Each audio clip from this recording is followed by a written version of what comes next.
कहता है कि मैं सुप्रीम कोर्ट के आदेश को नहीं मानता और कानून लाके वो आदेश को पलट देता है, तो फिर तो न्याय के लिए कोई जगह नहीं बच जाती है। कहां जाएंगे फिर लोग न्याय लेने के लिए? फिर तो कोई अंतिम चीज ही नहीं है। वो प्रधानमंत्री जी कहते हैं मैं नहीं मानता सुप्रीम कोर्ट को, ऐसे देश कैसे चलेगा? ये तो बिल्कुल गलत है।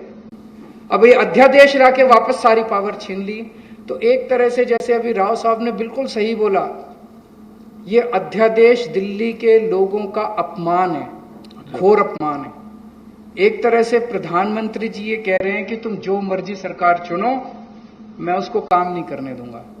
तो दिल्ली के लोगों को चैलेंज कर रहे हैं प्रधानमंत्री मोदी जी कि मैं तुम जो मर्जी सरकार चुनोगे मैं काम नहीं करने दूंगा। और ये बात केवल दिल्ली के लोगों की नहीं है, पूरे देश में हम लोग देख रहे हैं कि अगर किसी राज्य के अंदर लोग नॉन बीजेपी गवर्नमेंट बना देते हैं तो उसको काम नहीं करने देते। या तो तीन तरीके अपनाते हैं, या तो वहां पे एमएलए खरीद लेते हैं दूसरी पार्टी के, सरकार गिरा देते हैं। कितना हमने देखा, कितनी जगह पे देखा, एमएलए खरीद के सरकार गिरा देते हैं। या एमएलए तोड़ लेते हैं, ईडी भेज के, सीबीआई भेज के, डरा के एमएलए तोड़ लेते हैं, सरकार गिरा देते हैं। या फिर ऑर्डिनेंस ले आते हैं गवर्नर के जरिए, गवर्नर का गलत इस्तेमाल करके सरकार को तंग करते हैं। जैसे आप लोगों के गवर्नर आपके बिल नहीं पास होने देते, काम नहीं करने देते उन लोगों को। तो इस तरह से मैसेज ये है कि अगर कोई भी राज्य के लोग नॉन बीजेपी सरकार बनाएंगे तो हम उसको काम नहीं करने देंगे, सरकार तोड़ देंगे। ऐसे देश नहीं चल सकता। ये तो बहुत खतरनाक स्थिति है पूरे देश के सामने।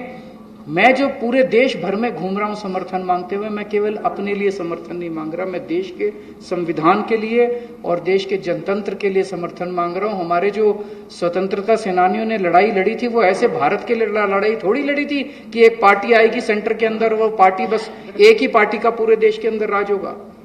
जिस तरह से आज इन्होंने माहौल बनाया हुआ है, फिर तो एक प्रधानमंत्री और 31 गवर्नर बस वो चला लें इस देश को। फिर मुख्यमंत्री बनाने की क्या जरूरत है? फिर चुनाव लड़ने की करने की क्या जरूरत है? फिर तो ये तानाशाही होगी।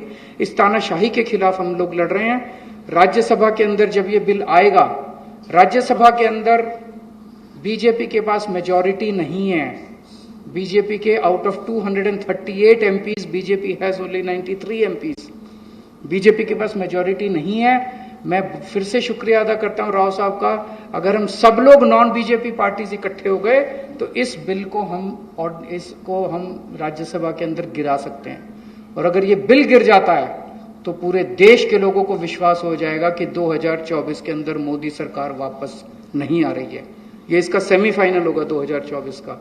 ये कॉन्फिडेंस देगा पूरे देश के लोगों को कि मोदी जी को हराया जा सकता है। तो ये जनतंत्र को बचाने की लड़ाई है, देश की आजादी को बचाने की लड़ाई।